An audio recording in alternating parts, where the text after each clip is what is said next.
Welcome, everybody, back to Common Sense, the podcast. We've got an excellent show lined up for you guys here this week. And, you know, we're going to go through common sense, the common sense of the journey that people take as they go through whatever journey it is that they're going through in life. And we're going to talk about the good times, the bad times, and just kind of let that person tell their story and how common sense played a role in that. So this week we have a very special guest with us, my friend Baptiste Marchais.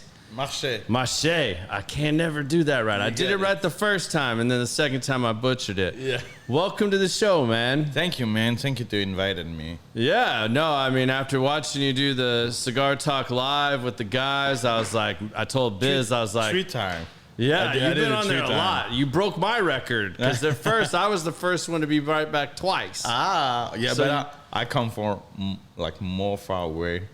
So you got the upper hand there. Deserve it, yeah. Yeah, he beat my record, so you can see he's very competitive, as you guys are gonna see in here. So tell us a little bit about what it is you do, because I don't think my audience knows what this French guy's doing in Texas right now. Sure. Yeah. So now I'm living here. That's basically first thing I do is living here. But I moved to Texas some months ago, in November actually. Yeah. But I used to come every year since 5 years and staying like more long. So first time I just stayed 1 week, like exactly 6 days.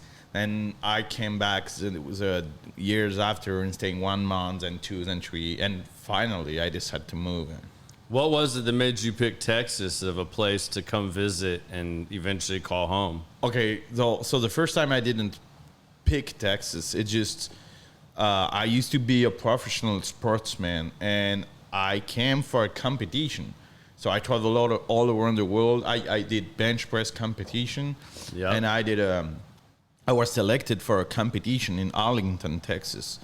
So my coach was a Texan guy. So he just put me on the list of the competitors for this competition, and I was selected. So I just came and show up for the competition, like every place I did before. Like I said, I traveled all around the world, in all Europe, Africa, everywhere.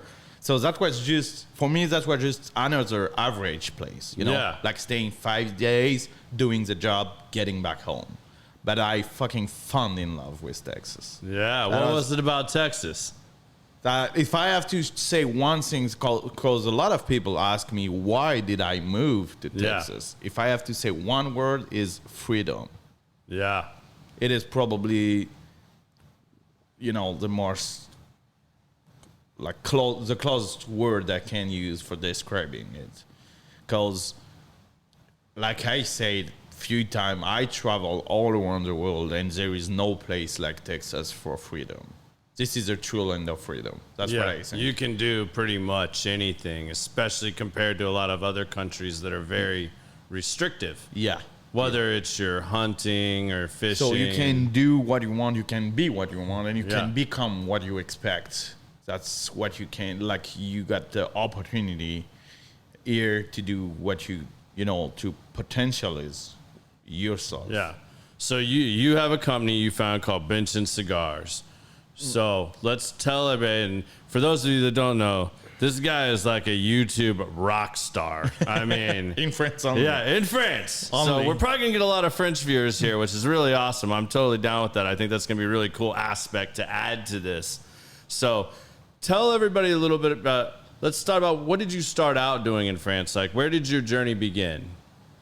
So my life journey? Yeah, let's talk about, I think you started out as a bouncer. Correct. So when you got into the workforce. Oh yeah. So like I said, I was a professional sportsman. I was a bench presser. But the thing is, bench press doesn't pay so much, especially when you're a rookie. So during years and years before becoming a champion, I have to work on the side of the sports, for living. So champion bench pressing. I used to be, yeah. I'm still the French record in the 220 category. What? How much weight is that? 540 pounds. 540 pounds. For the 220 category. So I just got back into working out, trying to lose weight. Congratulations. Thank you. Because when COVID happened, before COVID, fucked everything up. I was like 38. I had 40 was around the corner. So I hired a trainer and was like, I'm going to get back in really good shape, like back when I was playing sports. Oh, you was like, you talking about your body weight? Yeah. You was...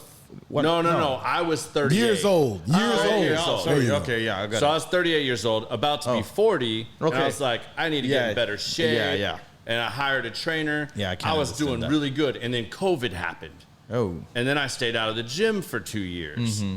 And I went from, when I went to the trainer, I was 215, which was the most I'd ever weighed.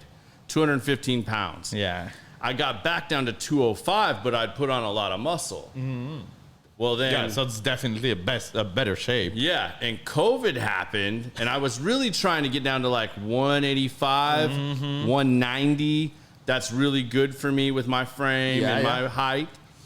And I was not getting there, but then COVID happened, and 3.5 weeks ago, I was 236 pounds and super out of shape. So I've already dropped. I've dropped 10 pounds. I'm down to 226 now. Lost about 2 inches off my waist, which I'm super happy with doing Alex's program. So, I started really working back towards that. But even when I was in my prime, I can't tell you how happy I was. My upper body has never been my strength. Mm-hmm. Arms and like shoulders, I can kill. But chest and benching, I have always sucked at that. Hearing you say 540 pounds, that's just mind blowing to me. Like, I was happy when I put 245s and a 35 on each side, and I was like, I'm getting it now. Yeah, but the thing is, it's not the same when you just work out, to be in shape, and when you dedicate all your life to lift the more in a specific move, Yeah. So.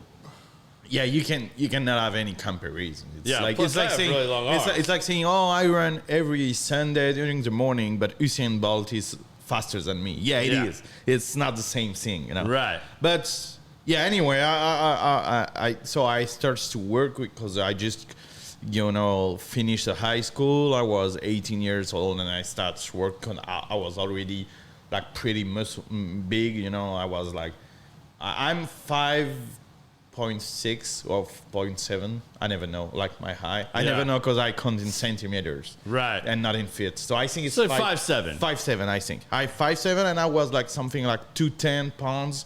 So I was pretty big for an 18 years old guy. I was looking like older than I was. So I got a lot of friends who was bouncing in some club. I started doing the same. So that was a job who allowed me to work only the weekend, like Saturday night, Friday night, sometimes Sunday night. Yeah. And I have all the week for working at. Because at a high level, I was already a European champion when I was 18 years old. I was benching 400 pounds. I was a European champion, so I already compete at a high level. Yeah. And you can't have a work like whole day working, then go to the training and being competitive against guy who's like professional, like Ukraine guy, Russian guy, like this kind of, or American guy who's paid for doing that. You can be competitive. So working at having my job the weekend and the week to train, that was cool for me. So I did that during years. Then I become better and better in my sports.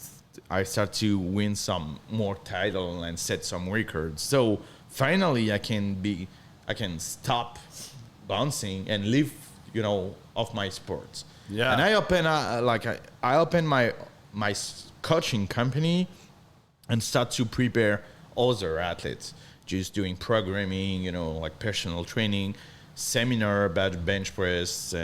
I still doing it. And so I was doing the advertising on my Instagram. I used to get 4,000 subscribers because I was famous only in the little world of powerlifting. Yeah. Then I decided, and I see that people loves what I did on Instagram. That was like, I didn't just put sports thing, but I put like everything, like country lifestyle. So it's cigars, but like hunting, gastronomy, fishing, everything. I don't know, even religion, everything like that. And I saw that people enjoy that. So I say, okay, let's open a YouTube channel and doing the same things that I did on Instagram, but more in a professional way, and see if I can get more customers for my coaching company. So the first thing was that was the only goal. Me and the guy I'm working with, we was expecting maybe like at most 10,000 subscribers, something like that. Okay. And finally, in fucking 4 months, we was 50,000. In 1 year, 100,000. 1 year and a half, 200,000. Everything is scaled out quickly. And so finally, YouTube becomes a main thing. Like I opened a second company, like a video production company. Yeah. Then I opened a third company for clothing branding and everything. And so finally, all my business are turning around. The YouTube channel was today my main business. That's amazing, because YouTube's been my biggest struggle. Well, not anymore. Not anymore. I mean, France is in the building. Yeah, France sure is watching right now. That's awesome. Il y a des Français ici qui ont vu la story. Merci les gars.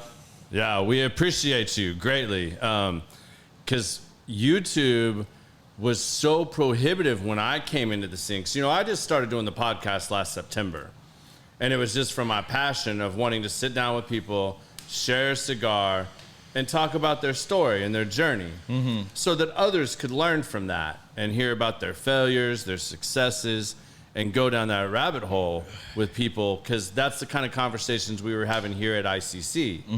And I wanted to expose other people to that and teach them, and let them see that.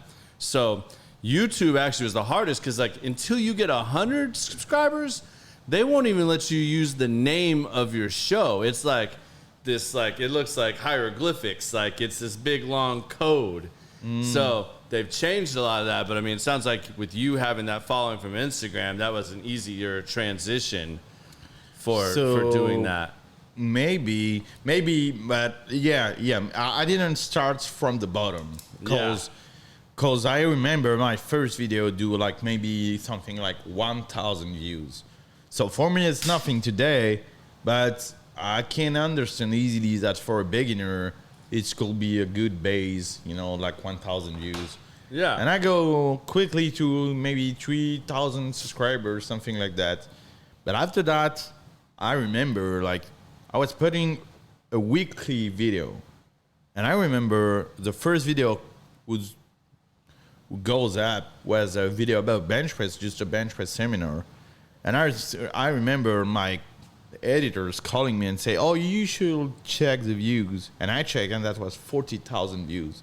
And I was like, "What the fuck?" Yeah, what just happened? Yeah, what happened? And after that, everything is bigger and bigger, and that was crazy. And man, finally, I started to become famous. I started to become, cause, like I say, I never did politics on my channel. Yeah. But it's like kind of like a way of life. Everything is way of life on my channel. So finally, I become like kind of like a representative of a part of the French people. Yeah. The one who never talk, the country people. So TV shows started calling me to invite me and talk for, like for country people. Other YouTube channel journalists start to write for me everything. Cause here you really have country culture in media and everything, but not in France. Like in France, the country population represents a majority of France, but they never talk in the TVs, and never have any YouTube show, never have anything. They don't have their own music, their own, like here, So being one of the first, make me become more famous than I was expected. Okay, so you just how did you start off in the bench pressing? Like, what drew you to that? Like, where did that passion develop for you? Were you always a gym rat as a kid, or not at all? But the thing is, probably part of education. I'm in a military family, and I think my mother always teach me to be like manly, She expect me to be manly. She got a daughter, my sister, and she expect her to be like, I don't know what you say, like girly? No. Yeah. Maybe. But a woman. You see, yeah, like a real woman. And so she expect me to be a real man. So I grow in this culture of strong men, like how you say, rural people and everything. We call it country strong here. Yeah, country strong, tough guy. Yeah. And I get some example at home, like my grandfather was very, very tough. So finally I did boxing. I started to do a little bit of boxing and things like that. And my therapist, like the guy who work on your muscle and everything, you see, body therapist. No, I don't know what you say. Massage therapist. Yeah. Just a different type of therapist. Yeah, he say, oh man, you should go to the gym a little bit. It could help you for boxing. But I was 14 years old, so I said, okay, let's try. So I start to go to the gym in my city, and I see some bodybuilder, so people very big and everything that impressed me. So I start to interest a little bit about what we can do in a gym, weightlifting and everything. And I just discover powerlifting. And that was like a fucking revelation. I was like, yeah, that's what I want to do. That's exactly what I want. I want to be stronger. I want that. And what I directly like in this sport, it's because it's tough, rugged, and everything, but it's very, very technical. It's something. It's right between science, and brute force. Yeah. So I started to interest myself about that, but at this time, I'm not very old. I'm only 29, but still, I was still interesting about this sports before all the social media and everything. Yeah. You can't talk with big athletes or everything. No, I got hundreds of teenagers asking me about powerlifting and everything. But when I become you by yourself, so I was like checking magazine, like internet website, something. And I trained alone during 2 years. And finally, a guy I know, he told me, man, I train in a gym where there is a bench press champion. His name is Didier Michelon. And I knew this guy because he was a legend in France. That was like the biggest bench presser all time in France. Yeah. And he said, I told him about you and he's okay to talk with you and show you some tricks. I was like, shit, yeah. Yeah. So I show up to his gym. And this guy talked with me, I don't know, maybe during 1 hour and a half. And at the end of the conversation, I was a young kid. I was 17 years old. And at the end of the conversation, he say, 16 years old, something like that. He say, man, I see that you're you're passionate. You say that? Yeah, passionate. Mm-hmm. So I'm going to train you. And I say, yeah, sir, I got no money. He said, I'm going to train you for free. And in 1 year, I'm going to bring you in a championship, in the French championship. So he starts training me and my life changed finally. So because I started to go like little step by little step, I started to professionalize the way I train. And finally in 2016, I broke the French record and it told me, I didn't have anything to teach you anymore. You're too high for me now. You have to go to the level up. And so he told me about this coach. His name is Josh Bryan, who was living in Texas. So I called this coach. I showed my records, everything, and he accepted to took me. And he bring me to Texas, and my life changed a second time. Yeah. Yeah. And so finally, I quit powerlifting 2 years ago, when the channel starts to become very, very big, because that was not compatible with a high-level sports way of life. You can't, when you do that sport at that level, all your life has to turn around that. I was eating, training, sleeping, doing massage therapists and stretching, and that's it. And you didn't do anything else, because every calorie you have to, keep it for the gym. So when the channel starts to become very, very big, it asked me too much time, and so I still training to be in shape, but it's impossible. Not for the same thing. No, but it's for the better. Okay. So how did you start incorporating your other passions? Because we kind of joke around here like you're like the French New Texas redneck. I mean, like you are like adapting to the Texas lifestyle like nothing I've He ever. went hard in the paint. Got a ranch, got a big old truck, got some boots. I'm like, I know. got to his house and was like, damn, man, you more Texas than Texas. The first time he came in here, he was dressed a little more French to me. Not no more. And then the second time I saw him, it was like, man, this guy looks like he fell off one of my partner's, trucks out at the ranch. He's got camo on. He's got his ball cap on. He's got jeans. He's got cowboy boots. And he's pulling up this big F1, F250, F350. F250. And he pulls out this big truck and everything else I'm seeing now he's hanging out with Adrian. He's shooting guns everywhere and stuff. I'm like, man, what is this dude doing? Like, He's going to have a Texas twang with a French accent in about 3 more months. Mm-hmm. He's going to say, bonjour, y'all. Just watch. Yeah. But kind of like a mix. Yeah. Exactly. The thing is, I know it could be a surprise for a lot of people here, but I can tell you, guy, rural people all around the Western world, we are the same. Yeah. Like, I traveled for hunting too. The two reason I traveled so much was for competition or for hunting. I hunt in Russia, I hunt everywhere in the world. And I can tell you, you're probably, guy from the country, your country people here, are probably closer to the Russian trapper I'm hunting with. That's a guy from Brooklyn. You know, in the culture, in the way we live, even if we don't speak the same language or everything, but man, we're the same. Like really, man, the Western world, the Western country world, we're the same everywhere in the world. Yeah, we got some different drink, but we're drinking the same way with the same passion, the same thing for track hunting, everything. I can tell you, guy, that's when I'm home, and my wife is from the country too, from the South France. I'm from North France. She is very comfortable here. Nothing look like very strange for us. The way people live. I'm living in the country here in a small village by Weatherford, and everywhere around the house it's ranch, farmer, everything, and it's look like home. Like the vegetation and everything is pretty much different. Yeah, but the way people live, it's like home.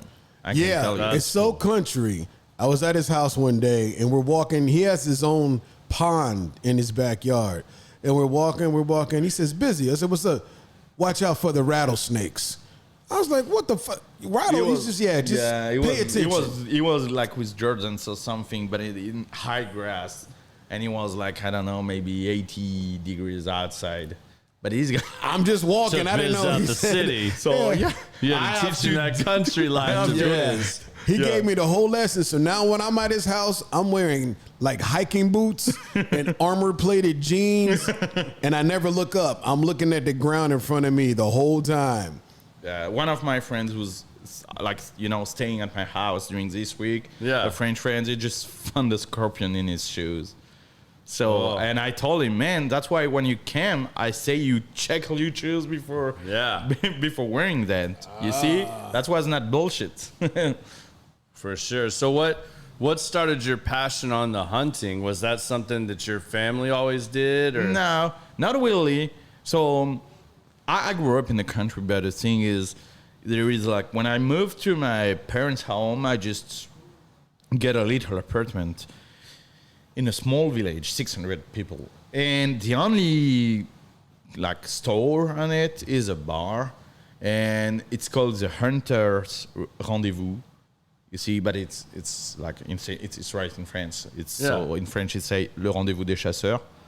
And so it's a really tiny little bar for hunters. And so I start just hanging out on this bar, drinking some French alcohol and talking with the whole guy here.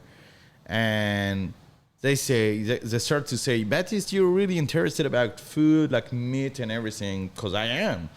You know what, you cook everything. You should try hunting. You're a outdoor guy. You should like it. And I was, okay, I didn't know that. So let's try. So I was not so young, something like 19 years old. Yeah.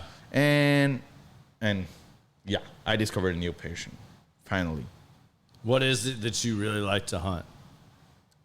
So what animals? Or Yeah, what? like, like here, like I really like bird hunting because it's action. It's very fast paced. Yeah, duck hunting. I love duck hunting. Duck hunting's a lot of fun. I like big game hunting. Like I've shot black bucks and fallows and cool. whitetail. Yeah, very so cool. that I want to learn archery. I haven't done that yet.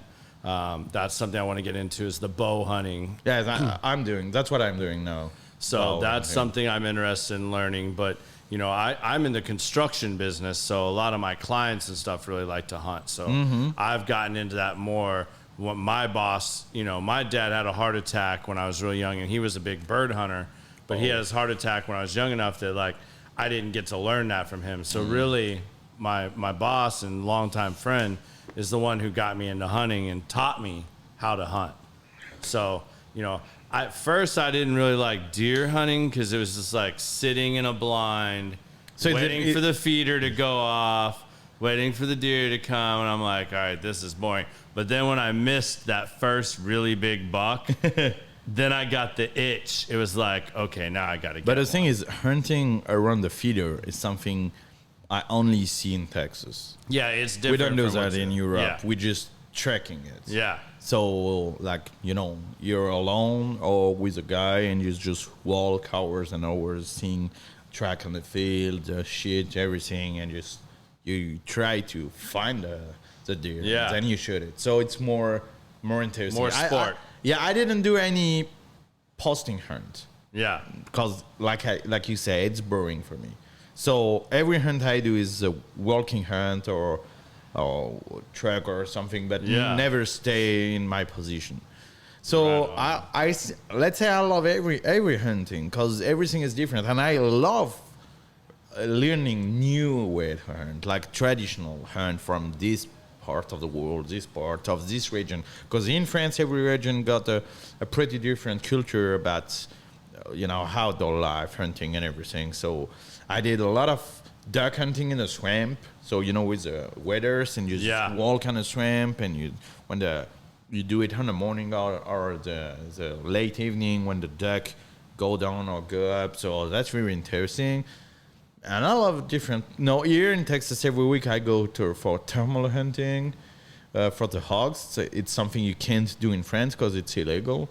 So I do that with some buddies here, and So it's hogs haven't interesting taken over like they have here in the U.S. So no, we got the same problem. Okay. That's exactly the same problem. It's a pest, but the government is fucking stupid.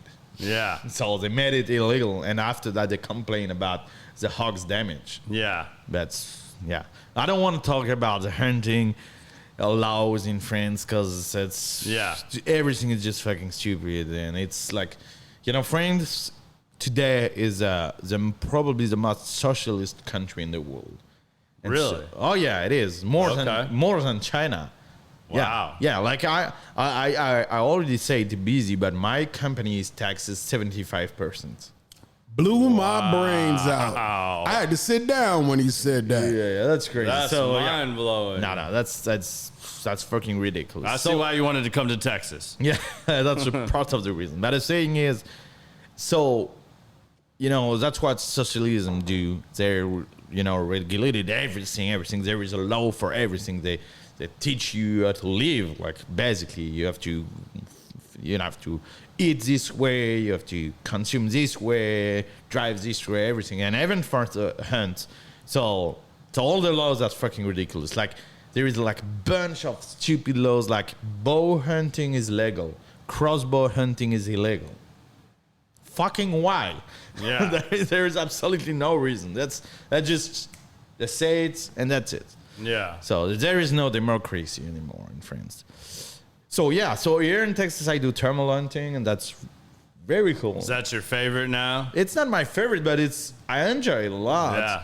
Yeah. But I'm still like I'm still a fan of long distance shoot when I do like, mountain hunting or something. And then I do a lot of bass fishing here too, because Yeah. I get a little lake on my property, like Yeah. a tank. So almost every day when it's not raining, I take my rod and go fish some bass. That's cool, that's enough for me. I do some bow and crossbow hunting, and I like doing that. So in France, I like doing that for what the name in English? Like nutria rats? Nutria rats. It's like a beaver, but with a normal tail. Okay. Okay, so it's like a big rat, brown rats. Like a that. swamp rat. Yeah, it's basically, a swamp. probably. It's the swamp rats. Yeah. Okay. So I like to do crossbow hunting for the swamp rats because you have to just walk around the little river and being very, very quiet. Walking and see the rats because these animals they hear everything, they smell everything. Yeah. So you have to be the quietest possible. Then it's hard to shoot them with crossbow. So I like to do that. And after with that in France, we can cook it. We do like something we call pâté. It's like a meat spread you can put on bread. It's very good. So even this little hunt like that, I enjoy it. It's cool for me. What's the longest shot you've taken on a hunt so far? The longest shot? Yeah. So it's in meters. So I don't know in yards, but it's 700 meters. So it's probably 550 yards, something like that. I think it is. Or it's in the I think 1 meter is 1 yard 20. No, I don't know. Let me check. I'll butcher that. I can check quickly on my converter because I have to convert everything here. So let's do yards in meter. It's gonna be quick. Yeah. So 700. It's 765 yards. Okay. Yeah, and that was on. So they're called nutria. It's nutria. Yeah, because my buddy Chase, he's from Louisiana. He's one of them crazy Cajuns. Yeah. So Chase knows probably- that swamp talk. He's over probably there. a part French. Yeah. If he's a truly Cajun, he's probably French descendant. I mean, he might be. I don't know that for sure, but I would imagine so. But yeah. Yeah, so Chase is a big hunter too. So I shot one of them from 765 yards, but that was a lucky shot because at this distance, that's crazy. So he was between the hills, and I just saw like a black stuff between the hills, and I trusted that was a hogs, but half hide by the hills, like the top of the hogs. But in reality, that was a nutria. Yeah. And I shot it, and I get it, and I was with a 300 Winchester Magnum, and I was like, "Yeah, I got this one."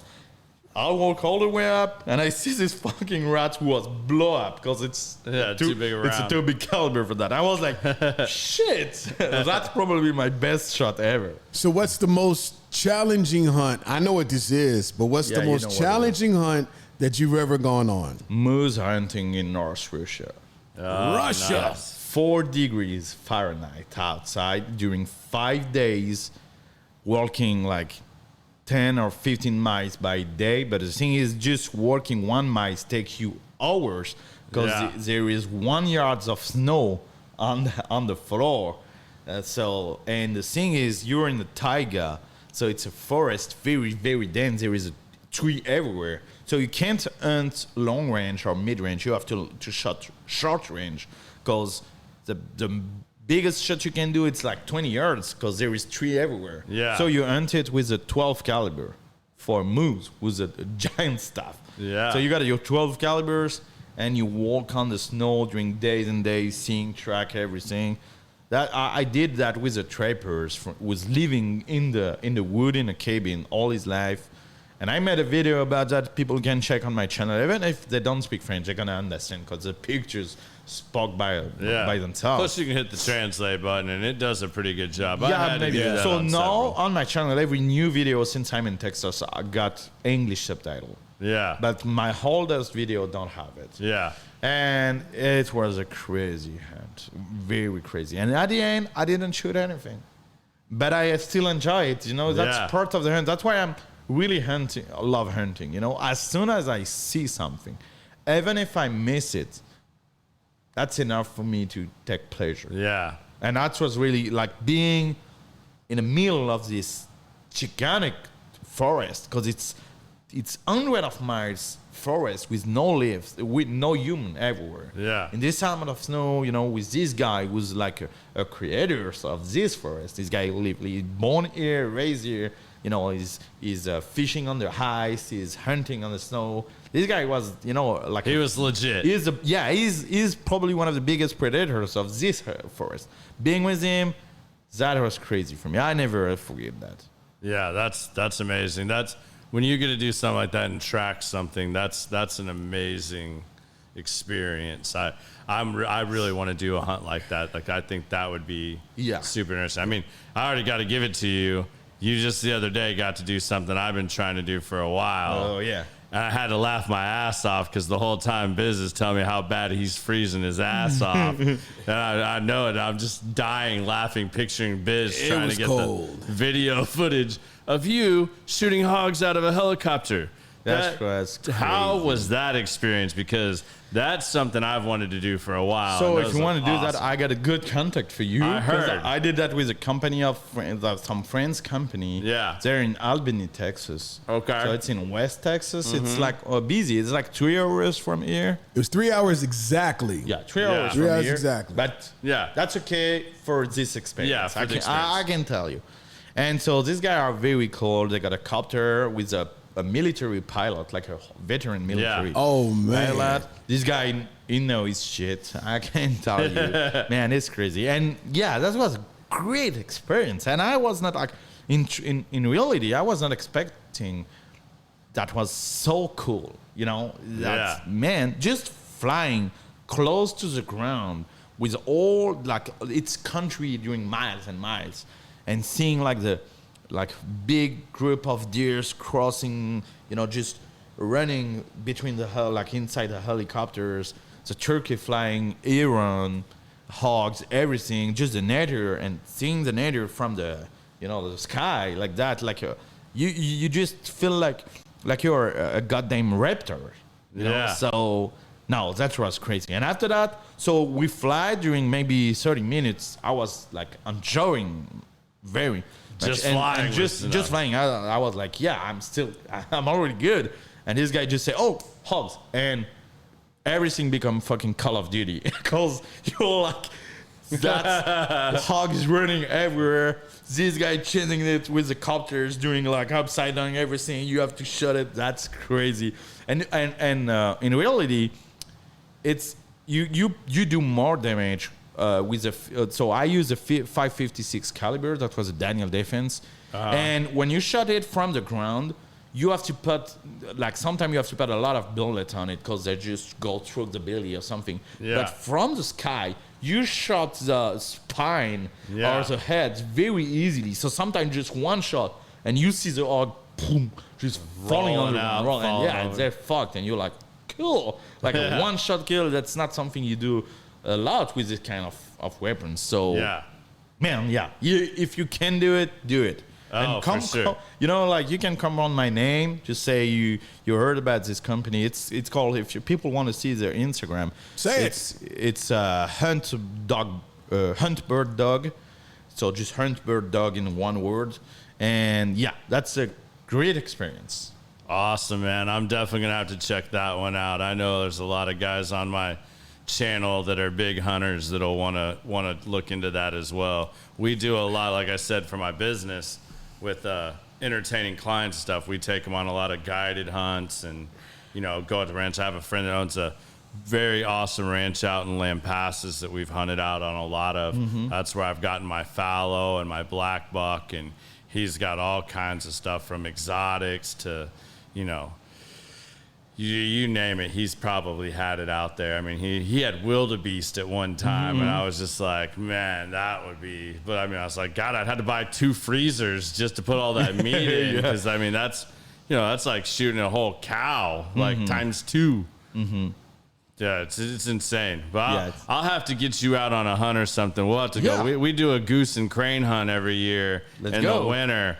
that's out in Lubbock. I'll have to get you out on that. I think that's something you'd really enjoy. man, I will. I will be more than happy. Drinking the moonshine, sitting down in the halls, and I love moonshine. Flying over, man. It's awesome. So the next hunt I'm gonna do with these guys from this company, it's in September. They're gonna bring me in Louisiana for gator hunting. Yeah. So something I never did, but I came in Texas this year when I just, cause I have to find new team for my videos. And I was like, I want to do a gator hunting. I want to do that, and especially in Louisiana. I don't want to go in Florida. I want to go in Louisiana because, there is a part of French culture in Louisiana and part of French history. So I was like, I want to do that. So I was looking for that, and I found these guys, and they say, the season starts in September. You're more than welcome. There we go. I can't wait. That'll be cool. Going up there. Have you been on a swamp boat yet? No, the big airboats. That's fun. I already tried it in France. Yeah, but in Louisiana, it's gonna be a totally different. It'll be different experience. I'm sure with the swamps, they're set up probably. I'm sure a lot different. So something the guys from here could do in France and could enjoy. And I did a lot. It's in the swamp too, or in the river. In France, we got a giant catfish breed. Like when I say giant, it's really giant compared to the catfish you got here. Okay. It's like between 8 and 10 feet long. Wow. Yeah. It's all the biggest I do was. So you're not noodling those ones. You You're can't. not sticking You your can't. arm It's in 200 pounds. Yeah. So you can't. It's just like a fucking shark. Yeah. So I got some pictures people can see on my Instagram with that. The biggest I do was 2.48 meters. So it's something around 9 foot long. Wow. 9 feet long. So it's big. Just the head is wide like that. That's So have you done the noodling yet? No, I never tried the noodling. But for this one, you use you fish them with living fish. You put living fish. Yeah. But you put fish like that size. Yeah. Because you're looking for the big, and when you got it on the road, man, that's sports. That's fucking weightlifting. Because this guy, it's only muscular. He can drag you both all across the river. So sometimes you're like doing 20 minutes, go, and I know like people from here, if they come in France and they want to do something like harder stuff, cool, they can only do in Europe. They can go for the giant catfish. They could enjoy it. Yeah. So you got really some monster. Have you tried any of the deep sea fishing yet down around here? You've gone down to the coast and done any of that yet? I never. So I only fish one. I didn't grow around the coast in France. I'm in the part of the region of France I come from is swamp and forest. Okay. But my wife grew up on the beach. So I used to fish a little bit with his brother, so my brother-in-law. And he do sea fishing, but from the beach, surf casting. So that's the only kind of fishing I did in the sea. Okay, yeah, you're gonna have to go down to Gauss and we go down there and we do blasting casts where you go and catch the redfish in the afternoon, but in the morning you're out duck hunting. That's a lot of fun too. That's something you'd probably. Yeah, I got a really friend who go often in Corpus Christi. Yeah, and he rent a boat and go fishing all day. So he's gonna bring me probably, and I'm gonna bring some. Probably bring BZ too for doing a video of that. Yeah, you're gonna be happy to get somewhere it's hot with the sun and everything. I just want some gator skin Jordans. You're gonna be here for the gators too. Oh, bruh, whatever fishing, I'm down to go. Awesome. Yeah, I mean, like the biggest fish I ever caught I caught about 115-pound sailfish in Costa Rica. And that took me 45 minutes to reel that bad boy in. I mean, that was a battle. I went deep sea fishing for the first time 2 years ago, and the fish I caught after about 4 hours was no bigger than my iPhone. I was so proud of that moment. And the effed up thing is a freaking seagull came down and snatched him and took off with it. I was like, oh man, I hope a shark You're gonna have to hook eats him you. up. You're gonna have to get a big one on there and just here, Biz, reel it in. Let me get my manhood back. Yeah, it was pretty sad. Well, see, that trip I was talking about with the sailfish, the picture I had to take with the fish was actually my client's fish, because they had a little Costa Rican native guy there that, like, this guy maybe weighed 100 pounds soaking wet. I spent 45 minutes, got him in. He's hooking him. He's trying to measure him and everything is on back. That fish flipped, put him in the water, and that fish was gone. 45 minutes. I'm gone. like, seriously? Did you have any pictures? Oh, or I've got nothing? the video of Okay. me like reeling him in. We got him jumping, everything else. That's I enough. got the pictures, but That's enough. Yeah. Because you know that if it's not on pictures, Yeah. it's not existing. It don't yeah, count. it didn't happen. Oh, It didn't I got the picture of my little ass fish right here. After the podcast, I'll show it to you. Yeah, we might have to post that on the page. Business. I'm proud. biggest I don't big care. catch. I'm proud. Hey, you can be. So, what made you think about doing the whole thing you do with your lifestyle and grabbing a camera guy to start documenting what you do? How did the YouTube thing come into play?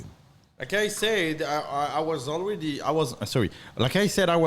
doing that on Instagram, just with the story and everything. Yeah. And I saw that people enjoyed that. So I was like, if they already enjoy the Instagram content, why not doing that more, like a lot more beautiful, like with the better pictures and everything.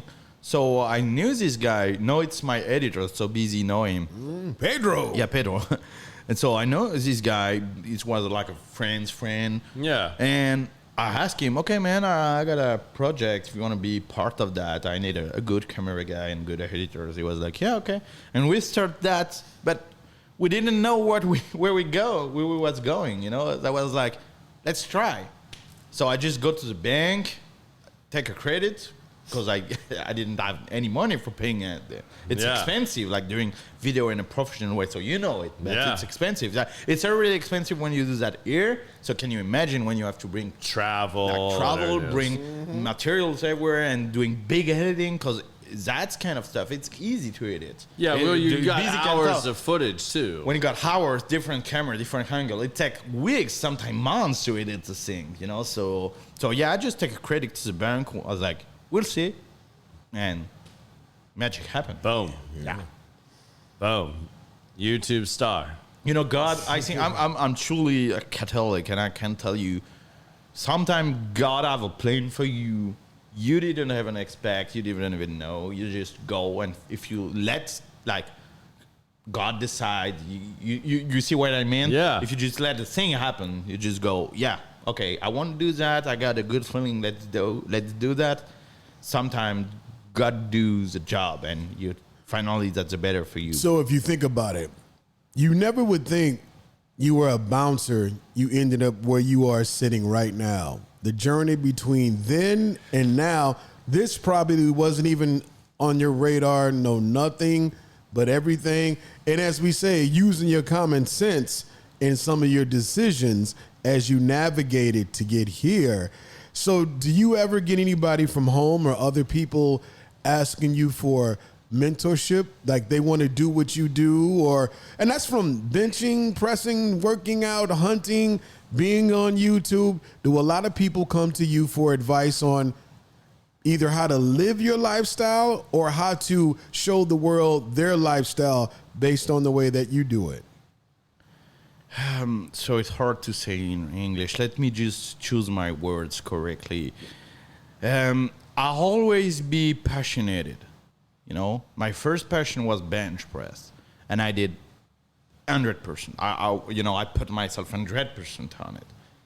Everybody around me, everybody except my mother, but everybody, your friends, parents, people on the gyms, the teachers, everybody told me, don't do that.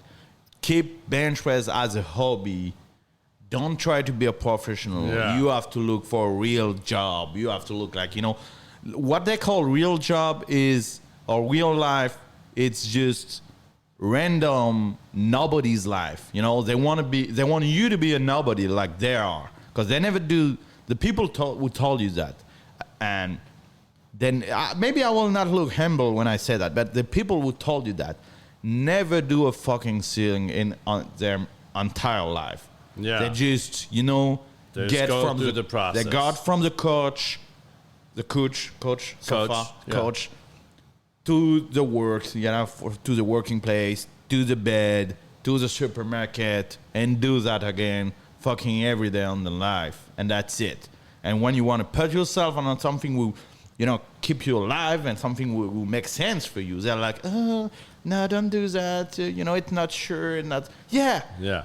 If you want to be 100% sure of what you do, grow carrots or tomatoes, okay? Yeah. You're going to have tomatoes. It's just put a grain on the floor, put water, the sun will shine, and that's it. Yeah. Yeah, don't do bench press competition. Sure. But the thing is, when you it's okay to get your tomatoes and eat it. It's an accomplishment. But when you go, I remember my first international competition. That was in Portugal, close to Spain. Uh-huh. I won the teenager European Championship. I go on the first step of the Podium. Okay, it's the same word. Yep.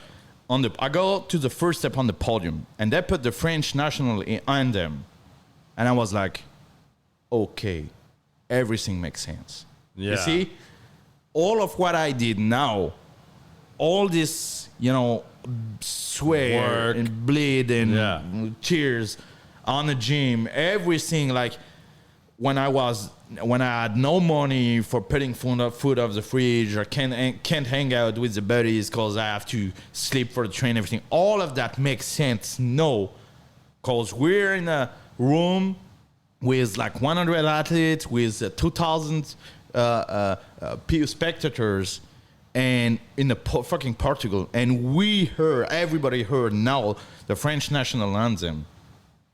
That's Reward something. for all your hard work. Yeah, it was. Yeah, because you put the blind faith in doing something you were passionate about, and then you got to see the reward. Yeah. So I keep that mind for everything in my life after that. And YouTube was the same thing. I put myself on YouTube the same way I put myself on benchpress competition. And it's work. And yeah, as you say, bro, when I was a bouncer in this nightclub in Paris, Paris is the most dangerous capital in Europe. So as a bouncer in a free gun zone, it's fucking terrible. You can see the worst. And I saw the worst. I get attacked by a machete. I get stabbed 2 times. I get shot 1 time. It didn't be shot really, but my waiter takes a bullet on the feet. So I come from the worst, no money, worst job, everything. That's finally it's better because now I'm here and I can really enjoy what I got. When I'm on my deck, and I say that 100 times to my wife. Sometimes we're seated on the fishing deck with the sun, with a big property, and I say, do you remember? Just that, do you remember where we was? Yeah. And so I think, people who didn't live this life before, who didn't make the long travel to get it, that didn't maybe enjoy as much as I do now. Like, I take everything like a luck, like a chance, God, like a gift. Yes. God made me. Yes. Yeah, because you had to go through all that. And if you didn't have that, you probably wouldn't appreciate this as much either. Not as much, no. Because you've had to go through all those struggles and having that vision with no payoff, no reward in sight, but then achieving that and being able to take that further than you even imagined. All my life, I remember I was only sure of one thing. When I was bouncing, when I do all this shitty job, I was always sure of one thing. I was saying, I will not do that all my life. I was sure of that. I saw people doing the same job all their life, didn't enjoy everything and dying. I was like, no, that's not going to happen for me. I was sure of that. So bench press was the way. When I was training, I was like, one day I'm going to be a bench press champion and everything's going to change. I was sure of that because that was not possible for me. Like, no, I will not live in this fucking 50 square feet apartment with getting paid $1,500 by months. No. Yeah, it's okay. It's a beginning. Yeah, I accept it. But it's not gonna be my whole life. I was sure of that. Yeah, that's the first chapter. That's not going to be the last chapter. Exactly. I think a lot of people don't understand the amount of work it takes to get to a goal, or the amount of work you have to do. Like you said, a lot of people think that even we experience that here. Yeah. We have a YouTube channel, but that this is the most traffic we have seen ever. But we've been doing this almost going into our second year. It takes time, and you have to be very focused on a path. And I think, unfortunately, today people think that if you build it, they will come, and that's not true. No, you have to stick to it. Even with me working with you now, I had a certain way of shooting because of what I've done, and talking to you and Pedro, of learning how you shoot and different things. But the challenges I love, and people don't understand. I've been doing this for 20 years. I'm still got things left to learn, how to get it, where to go. But if you was to say or give advice, I think you're saying is that you have to be passionate and you have to stick to it. It's right.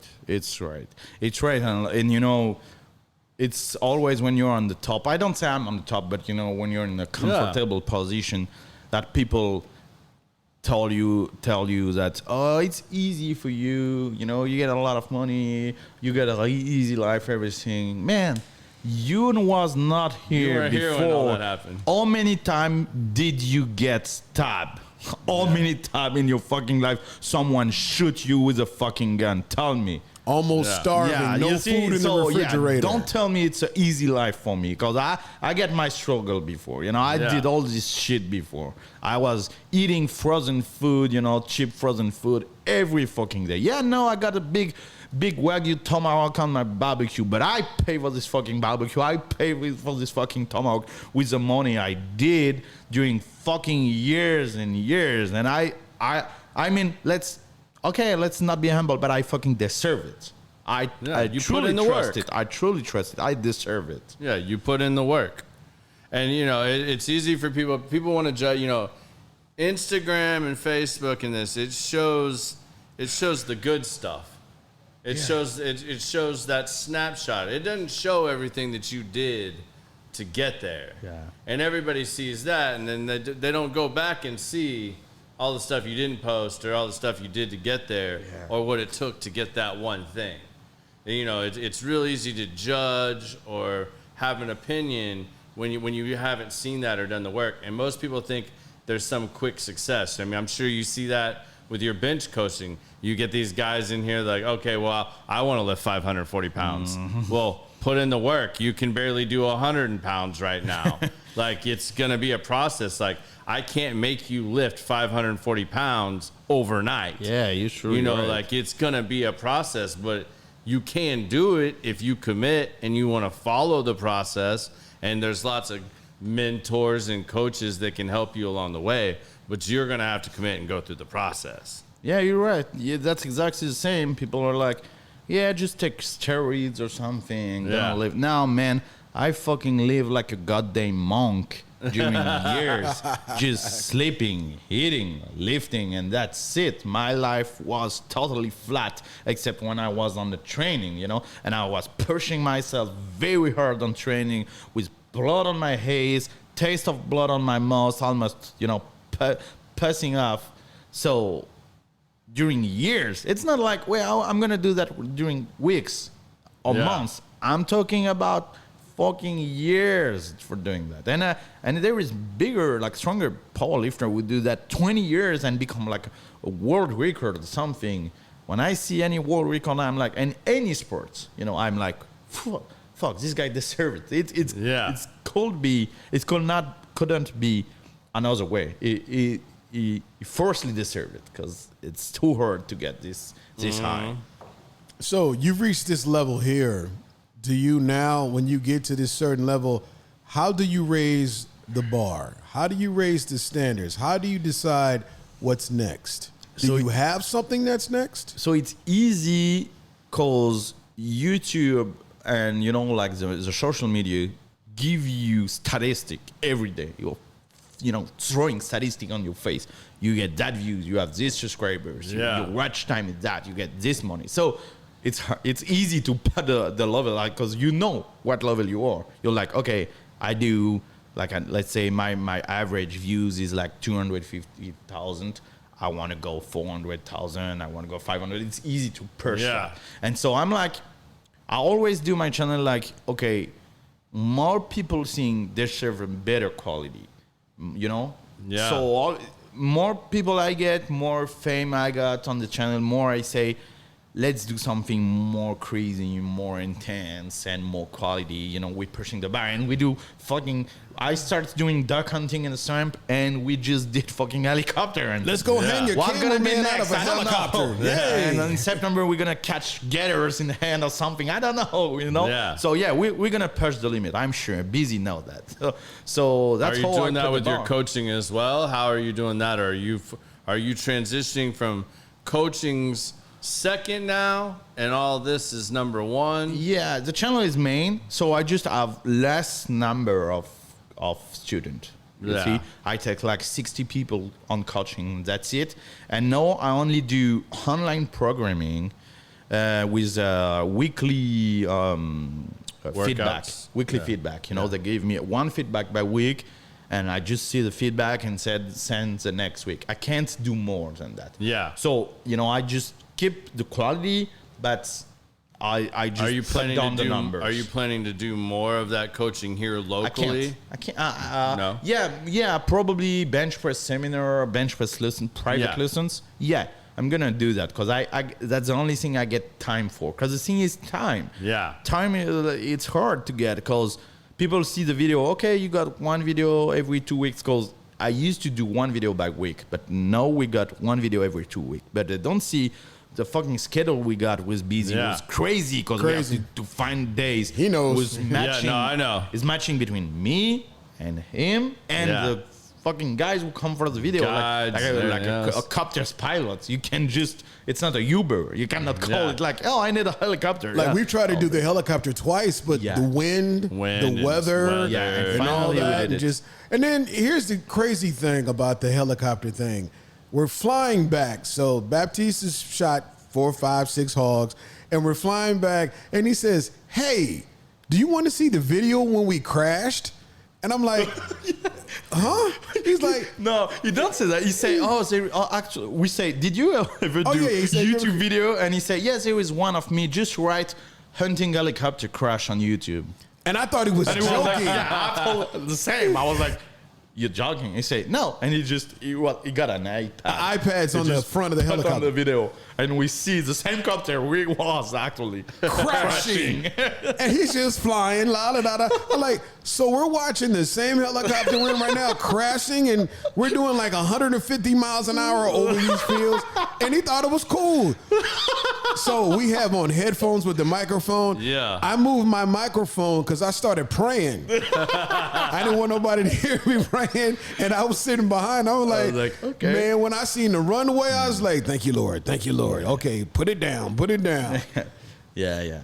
And even all the things I don't see, like the editing, I have to deal with the editors, with a translator, with a guy who does a picture on YouTube, with a sponsor, because I don't have the money to produce the video by myself. It's too much money compared to what I get. So I need to find a sponsor for that. So it's like contract, everything. It's take a lot of time and a lot of dedication, and that's the parts, the shadow parts. Because people don't see that too. It's like, we just got one of our first sponsors lined up, and like every show before this, it's just been me doing something I'm passionate about and like doing. Mm-hmm. I pay for this out of my own pocket. I realized and knew it's going to be that way for a while. Eventually, hopefully catch on. Like, I get a lot of feedback too, and I'm sure you get this. Like, the only thing I've been surprised about, and I wonder how much you have this, like, how much trolling did you get early on? Like, what I think is funny is everybody gives me, like, it's funny. It's the only trolling I've gotten so far, other than my friends just being the jackass friends that I have, just busting my balls. But aside from that, it's like, what do you think, you're Joe Rogan? I'm like, shit. if you think I'm Joe Rogan, that's badass. Because that dude gets paid millions of dollars to do his podcast. Even the cheapest Joe Rogan, I take that. Yeah, I'll take the cheapest. That's okay. Rate. Discount Joe Rogan, I am. I'll be his stunt double. I don't care. Yeah, I mean, like that's awesome. Like, I mean, I would never care about that. But like, it's funny that people just assume or do those things when you're setting that up and you're doing those things. Because I get. I've had a lot of feedback too, and it's something Biz and I've talked about and had meetings. I'm sure it's different in your format too, because I mean, like, what's the longest video you have on there? Probably 2 hours and a half, probably. 2 hours and a half, and that's like what, a seminar? It's a video when I'm with two Catholic priests, and they answer the question of my subscribers. Okay. Yeah. So you said do that. It's a long discussion with two Catholic priests smoking cigars and drinking whiskey. That's awesome. Yeah, it is. That's absolutely badass. Yeah, it is. I'm working on something like that myself that I think would be an epically good show. But that's the same thing. I mean, we're on here from anywhere from an hour and 45 minutes, 2 hours. And a lot of the feedback I get is, the other generations and like you said, they throw all those stats at you and stuff all the time. And it's like people on Spotify and Apple Podcasts, they're watching from 15 to 20 minutes, and then they're checking out. They may check back in, but that's about the longest you get most of them on there. So everybody's like, well, you need to break your episodes up into like segments. I'm like, okay, maybe from an editing standpoint, and I can post some shorter videos, but to me, I don't want to take away from it. Because there is like a kind of like a mistake you can do with the watch time, because on a show like you can see like, okay, the average watch time is 30 minutes. So you can trust, maybe it's too long. But the thing is now, because people see in different parts. It's like take the car to go, to work. They have 30-minute drive. Yeah. They watch the first 30 minutes. Then on the way back, they watch the second 30 minutes and everything. Yeah. So it cuts your watch time, but finally people see the show. Nobody really, in a podcast like that, nobody really see 50 minutes and stop. Like, no, if you stay during 50 minutes, you're definitely gonna watch the rest. Interested by the show. So you're going to stay for the rest. But but it's a problem with long video. It could have, people don't have time. So it's cut your watch time. But the video I made with the priest made a very good stats, better than I was expecting. I was like, okay, it's priest talking during 2 hours and a half. We probably never do more than 100,000 views, something like that, was the lowest rate for me. Yeah. And finally we did more than 300,000. I was like, oh, and the comments was incredible. People was like, yeah, all the question I was questioning myself all my life, they answer it. So now that's, but for answer your question about trolling, the thing is, I have a little bit of trolling, but I have a lot more of hating. The thing is, when you're in my position, and the thing is, like I said, I don't do politics on my channel, but I do gun, I do hunting, I do things like that. And on other media, when I'm asking by like interviewing or media, they ask me about politics, everything. So I got so much hate, man. You can't even imagine. If you go on Twitter and you just write my name, I give you $100 if you find a good tweet about me during the first 15 minutes. You can't. Yeah, there is around 20,000 and 30,000 hating tweets about myself each year. Yeah. So you pay attention to Twitter? No, I never. But the thing is, it's still hard. Even if you don't, even if you like me, don't get me wrong. I have a lot of friends YouTuber. So I love a lot of friends who do the same thing than me, like in different way, but YouTubers. Yeah. And I'm probably the guy who pay the less attention of hating and everything. I don't give a fuck about that. But even when you're in my position, sometimes it's hard. Yeah. Because sometimes you're just tired of that. You're like, man, I try to do something great. I try to do something, and sometimes helping people and everything. and you just Somebody still get wants to talk shit shit. and shit. And the thing is more for me because my community, people who love me, because there is people who love what I do. That's why I do so much views and everything. I got Yeah. my subscribers. But these kind of people are quiet people. They're Yeah. country people. They're not comments. They're not going on Twitter. They're not so Yeah. nobody is here for defend yourself. Yeah. You see? There is only the fucking hating guy who got no life, fucking city guy with absolutely no life, leftist people, transgender, I don't know, like all these fucking things. They're all Right. here because they don't have anything else to do than getting on Twitter and jerking on, hentai video. So that's a fucking 100% of their life. So there's this Yeah. guy are here. But the other side, the guy who love what you do, they never say something. They're just watching, Yeah. get back to the work, get back to the cornfield. So you don't hear the you know? good stuff as much as the bad at a certain point. You heard it because I receive between 300 and 600 messages by day on Instagram, and I read everything. And I read also every comments on YouTube channel. It's Yeah. more than 1,000 on every video. So you see good thing, but the thing is, it's never people, like I said, defend you. Like it's Yeah. people saying, "Oh, I love what you do," and that's it. But when people talk shit about you, there is nobody to answer, and sometimes it's hard. Sometimes because you Yeah. can't answer because it's always people who's lower than you. You never there's no point in you doing never it. trash talk by people Yeah. who got more subscribers than you. That's always people who are looking for fame. They're Yeah. looking for you fame. They want you. They pray for you to answer. So I Yeah. will not do that. So Yeah. sometimes people talk like me shit, like they just created a new life for me, like totally new. And you're like, nobody gonna never answer to this fucking guy. I never gonna cross his road, so I can't punch him in his face. Yeah. So you're like, okay, I have to deal with that. Sometimes it's okay, sometimes it's hard. I will not lie, sometimes it's hard. Yeah. Oh, I'm sure it is. Because, I mean, at a certain point, it's got to wear on you, too. I mean, I'm probably going to have you, like, go through these comments with me and translate. Yeah, you can Like, show me. Yeah. Some are actually in English. Because these people are, like, they're blowing it up. I mean, like, I've never seen this on YouTube. Like, this Shouts out to France. Yeah, they France are in is the building. like coming in Merci, les gars. strong. It's like, what, 2 o'clock, 3 o'clock in the morning in Yeah, France? it's 2 o'clock. Yeah.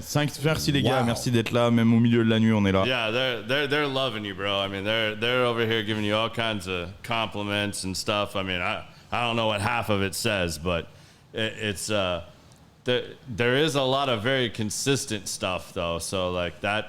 Yeah, I don't know what this thing is they're talking about, but I'm not going to bring it up because it looks like it's something that is something else. So we'll leave that alone for later. The last comments, it's about something else. So So are we you not won't allowed speak to on it. talk about cigars in France? Because I see a lot of things about something about cigars in France. Yeah, I'm probably the number one cigars YouTuber in France. So okay. because I didn't do just cigars, you see. So yeah, so let's say that me and some other guy, we like doing a revival of cigar in France. Yeah. Because of the law, in France it's you can't smoke in a restaurant. It's like you can smoke in a restaurant, you can't smoke in a bar and everything. Nothing. Right. Like, Nothing. Because I know Do they have cigarettes cigar were big back in lounges? the day. Do they have I cigar lounges? Not so many, very, very, Very few. few. So like in Paris was a big city. There is only 2 cigar lounge. Wow. So there is But not so everybody much. smokes cigarettes. Yeah, A lot of 60% of people Yeah, smoke this- cigarettes. So the thing is, cigarettes, it's quick to smoke. Cigars, you have to you need to have time for that. So in France, that's not the same weather than here, except in the south. So Okay. it's raining a lot. So people gonna not smoke on the terrace. People don't have cigar lounge. So the only place people can take, the time to smoke, it's home. But majority of time, your wife don't want you to smoke on the dining room or something, or the bathroom. So cigar starts to, decrease a lot during this past 50 years. Because that, like, cigars was a thing, like, before the 60s or before the 70s. Every white male in France smoked cigars at the end of the meal. That was a big tradition. Yeah. And people just lose it a little bit. So me and some guys, young guys, you'd say like 30 years old guys, we just put more, like the fame back on it. And I got a lot of young guys who start to be interesting about cigars because they saw me and I explained something about cigars. And so there is kind of like a revival currently in France. Oh, that's so people cool. got a lot of questions. Yeah, okay, that's cool. That makes sense. That's why I'm seeing a lot that I don't understand, but cigars just keeps popping up. It's probably maybe I can't maybe I can watch it and I can tell you. So they're talking about a person. Something happened. I don't know. There is something will pop on it. I don't know what it is. I'm not usual with Apple, so Apple's the shit. We'll just. It's the shit. oh yeah, there's a lot. I told you there's a whole ton. Like,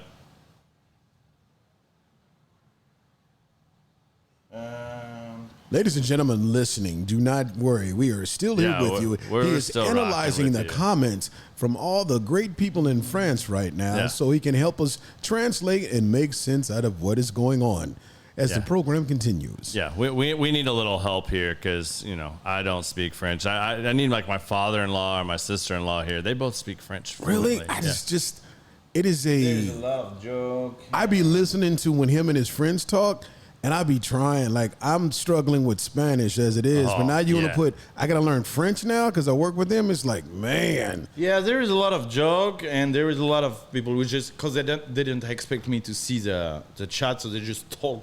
Talking and smack. Yeah, Yeah. respond themselves. Oh, So, okay, there it is. So, continuing on.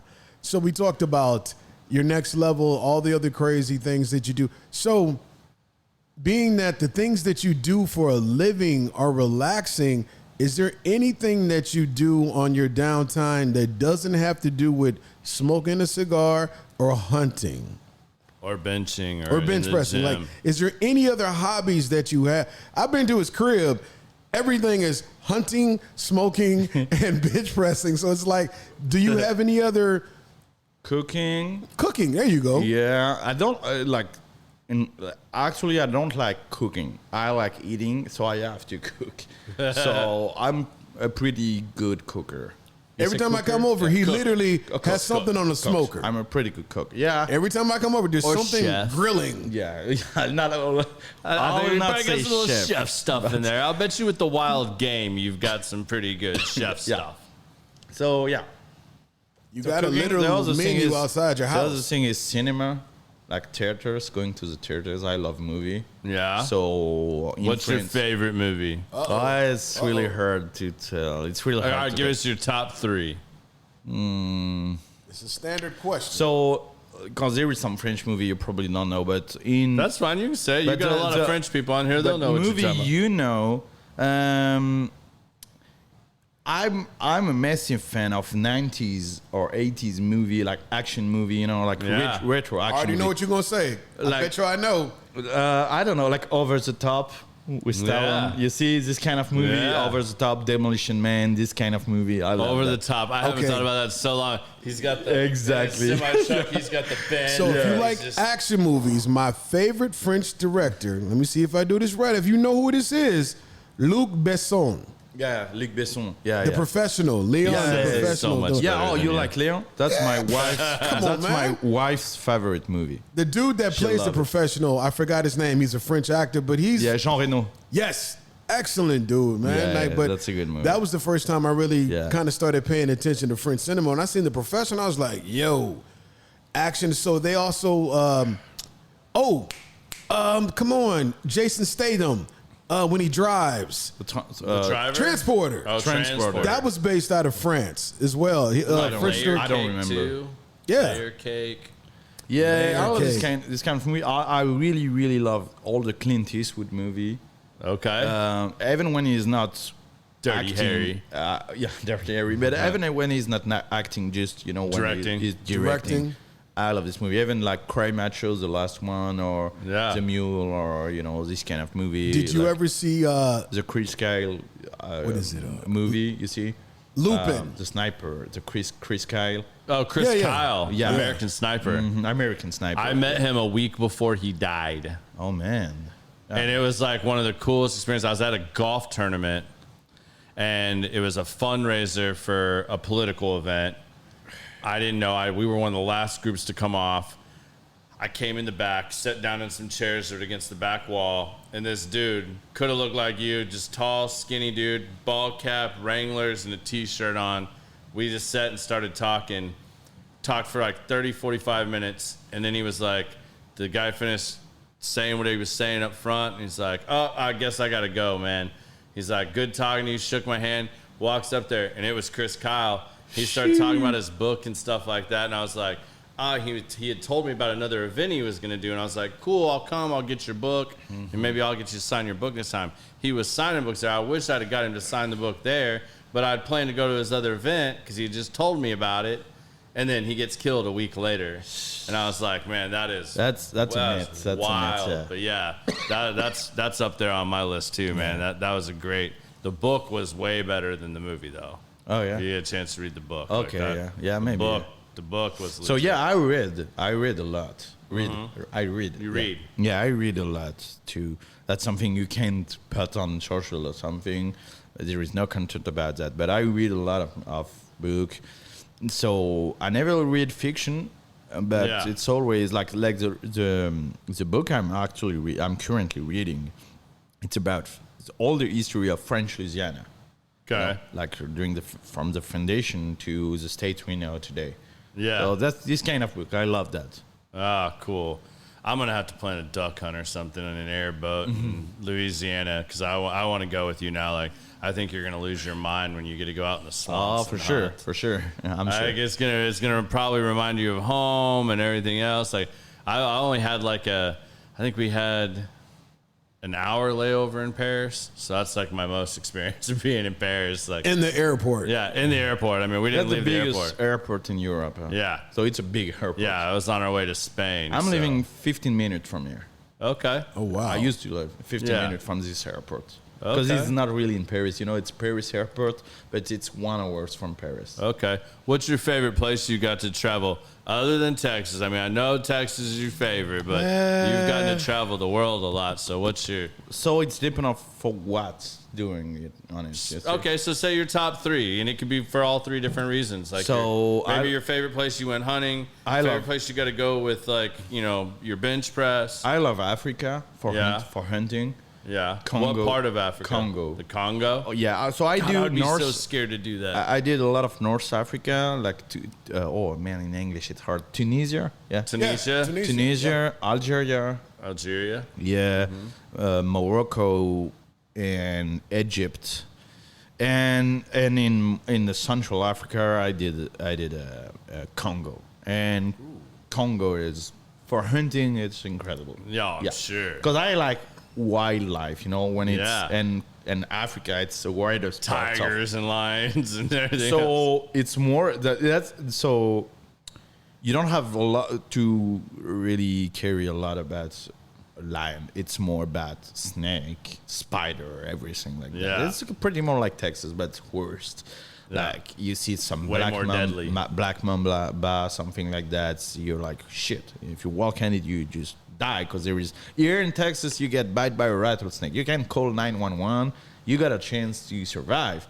But in Africa there is no 911. They don't have any hospital. Like the only good hospital is like 5 hours driving or something, and you have like 1 minute before dying. So it's Why the hell would you want to go out there then? Yeah, I'm out on that. Like you lost me on that one. Have you ever been, you know, the second, or actually they said it's more deadly than Africa, is Australia. Yeah, I never go. Yeah, it's probably the most the most dangerous country in the world. Most deadly animals of all. Like. And if it's just for hanging out, I like East Europe. I love Russia, even when it's not for hunting. Like Moscow, St. Petersburg, it's a very cool city. Poland too. Poland is cool. Like Cracovia. If you just want to hang out, there is a lot of just street. You can walking street. You can't go with your car. You just walk on the street. There is a lot of bar, cheap beer. That's cool. Poland is cool. So yeah, this kind of country. I'm not very about touristic place. But at the end, if I have to choose one country, it's France. Because like in France, if you want to see things, like when I see things, it's different things everywhere. France is the best choice because you got biggest history, you're the biggest like astronomy cultures, things like the most different biotope. Because you're in France, you're like, let's say you're where I grew up, it's forest and swamp. You just go 100 miles from the east, it's mountain and snow and pine forest. You go 300 miles from the south, and it's like the air, everything dry, big beach, everything. So you got all the different biotop, all the different nature in a small country. Yeah, so it's like it's not Texas. so small, but it's Texas is 1.5 bigger than France. Yeah. So you see, it's not so France is not so small compared to other European country, but it's small compared to here, and you can get all the different biotop, all the different weather, and the regional culture is very different from a part of France to another part. Like where my wife grew up and when I grew up, we don't eat the same food, we don't have the same accent, we don't do the same sports. Everything is very different. You have different climates, cultures, everything, all within just like Texas. Exactly. Monuments and everything. Sports. So what's the popular sport of choice in France? So if you want to go directly to the most popular, there is 2 teams, soccer and rugby. You can be a soccer guy, probably more people from the city, and probably more immigrants people. And country guy, rugby for sure. Rugby, like in the south or deep in the north, it's kind of like a religion. Yeah. Like they raise rugby. They eat rugby. Yeah. Rugby is a thing. Yeah. You ever play rugby? No, I was asked a lot because of my Size, my body. yeah. I'm short and I'm white, so there is a post was made for me in rugby. But I never play. I just go watching a lot of match because I like the ambience and everything, and I like the sports. It's mainly sports, very cool. And France is a very, very good team, probably in the 3 biggest, strongest team in the world. See, I thought it was just fencing. I didn't think about rugby and picked soccer. fencing of all things. You think rugby is fancy? No. I thought that would be No, the he meant popular fencing. sport would be fencing with Fencing, swords. I don't even know what's Swords. fencing. Swords, fencing, swords. Hey, look at that. He don't even know what the hell it is, so you know it Yeah, ain't doing maybe it. in the 17th centuries. Oh, Exactly. there it is. Not My since bad. 300 years. I'm just a little bit behind. So a fun fact about that, it's like until let's say 80 years ago, like until the 50s, duel was still something people do in France. Not so much, but you see what you know what it is. That Yeah, duel. when you duel Like with a gun. we got an argument and we say, okay, You can let's legally meet go out in the tomorrow street. in the morning. You choose your weapons and we're gonna fight. So it could be sword or pistol. And the last one was in the 60s, I think, or in the 70s, but that was the very last one. But in the beginning of the 20th centuries or in the 19th centuries, that was like crazy. Yeah, people doing that every argument. Get in a bar fight, end up dead in a sword fight. Yeah, exactly. crazy. exactly. Tombstone in France. Yes, yes. Yeah. That's awesome. Well, let's ask you some of our big questions that we do on this show because it's that time.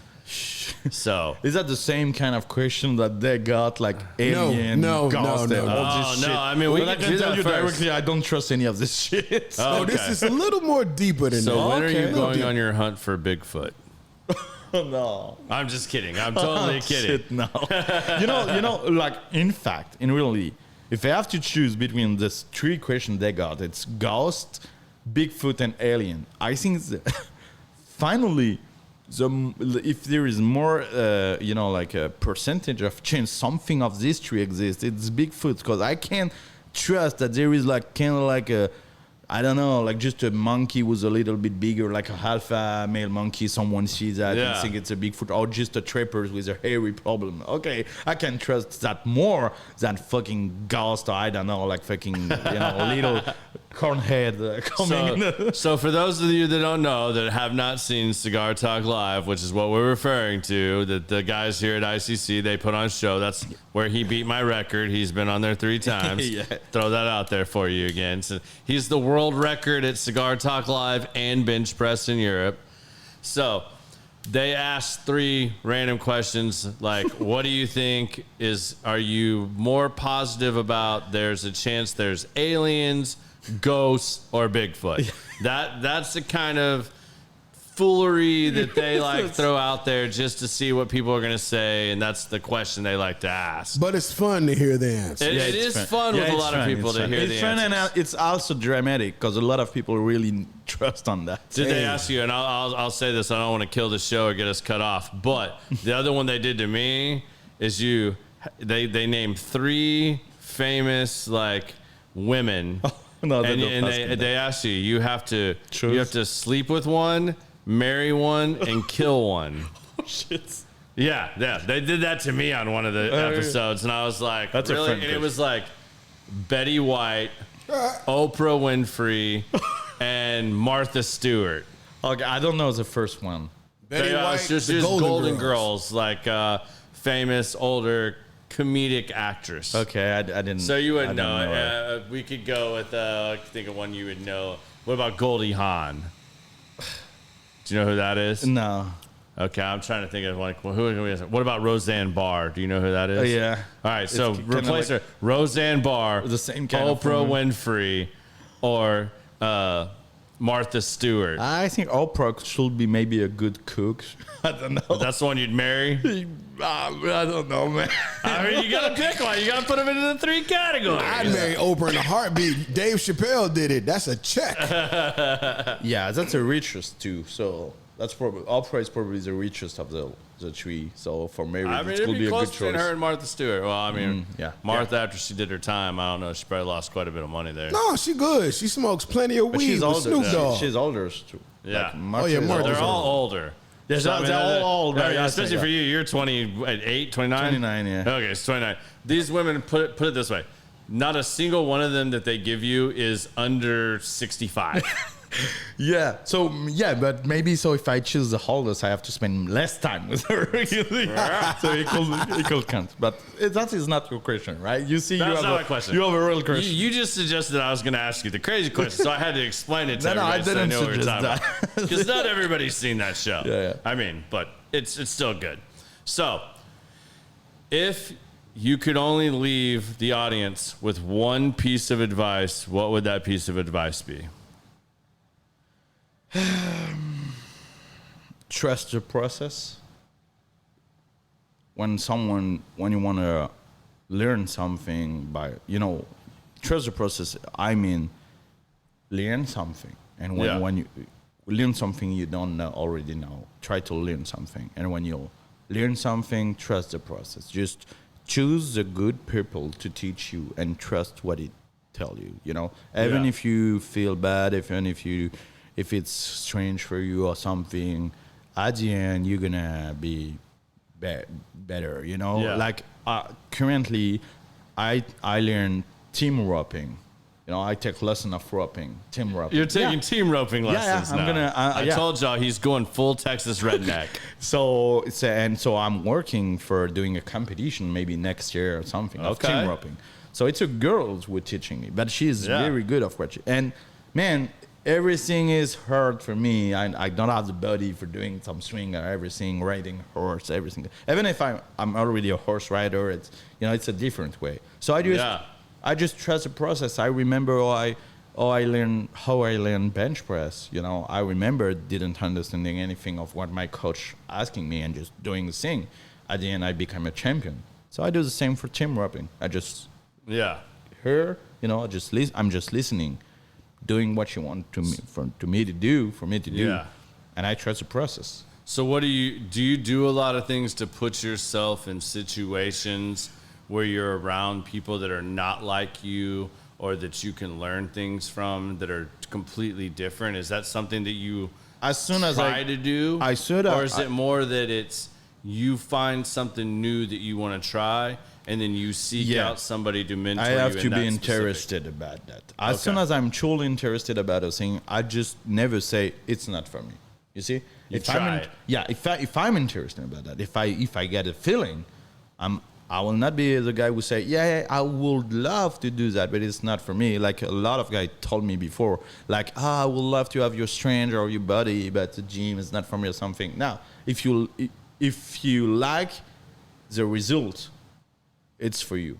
You understand what I mean? Like, you probably think it's not for you, but it is, because if it was not, you wouldn't like have my that thought. Yeah. So if as soon as you're truly interested about something, go on it and trust the process. Okay. Man, Is that a these good? people are blowing it Is that a up. good advice or is that shitty? No, I think that's bro, great that's straight. advice. That was really straight. I think that's great advice. The other thing we ask people, and this can really be anything. Like, it could be something that you thought of coming to the show, during the show, or just in general, that's something you haven't got to share. We call this segment My 2 Cents, like giving me your 2 cents of knowledge or give me your common sense. You know, like the show's called Common Sense. So we say, give us your 2 cents. And that can be like just something you haven't got a chance to say, something you want to say, something you want to put out there. Can you give me an example? Because I'm not sure. I'm not 100% sure. So what your 2 cents is, maybe a thought that if somebody younger to you would, I mean, it's a thought about advice you would give, not like the last questions, but this is my 2 cents on the way that I live, my thought process. So I'm giving you, everybody, if I was to give you some advice before you go off in the world, this is how I feel about anything that you're passionate about. Different from your last answer. I'm not really sure of the translation, so maybe you have to correct me. So, a lot of people say I'm Vindicating? I'm revendicating my way of life. You see, like I'm. You're vindicating your way of life. Yeah, like hunting. You're promoting your way of life. I'm not. I'm just assuming what I am. That's the difference. You understand that, or it's not? Yeah, a good I think translation? you tell me if I'm wrong. not ashamed of what I am. Right. You see, you are who you are, and you're sharing your life because there are people that you found that are interested. It's not about sharing. It's more about being proud of, I'm who you are. proud of just I don't know the good word. Because in French it's assume, but it doesn't mean the same thing in English. So it's like I accept what I am. I accept it. Like, I'm a man. Sometimes I got silly things. I like silly things. Like I say, over the top. You see, when you ask me, "Oh, what movie do you like?" I could say some, like clever movie, some intelligent movie. I like over the top. I will say it. Yeah. I will never cheesy 80s movie. I will never be ashamed of what I am. Right. I like Monster Truck. I like Monster Jam. I like Over the Top. I like this kind of silly thing. I like doing farting, joke to my friends. That's real. I'm not vindicating that, like promoting that, like do fart joke. No, but I'm not ashamed about laughing when my friend farts. You see? And so it's could be on everything. Yeah. Okay, I look like a redneck. I am. And what?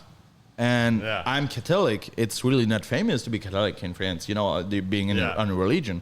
I am Catholic. I'm not promoting that. Oh, in a way, I'm promoting that, but by the way, because I just share yourself. Exactly, because I share what I am. I'm not like today everybody's vindicating feminism, everything. They're gay. They want you to know everything. No, I'm not like that. I am what I am. I show you. You like it, you don't like it. That's the same. You don't for have me. to subscribe or watch. That's the same for me. Yeah.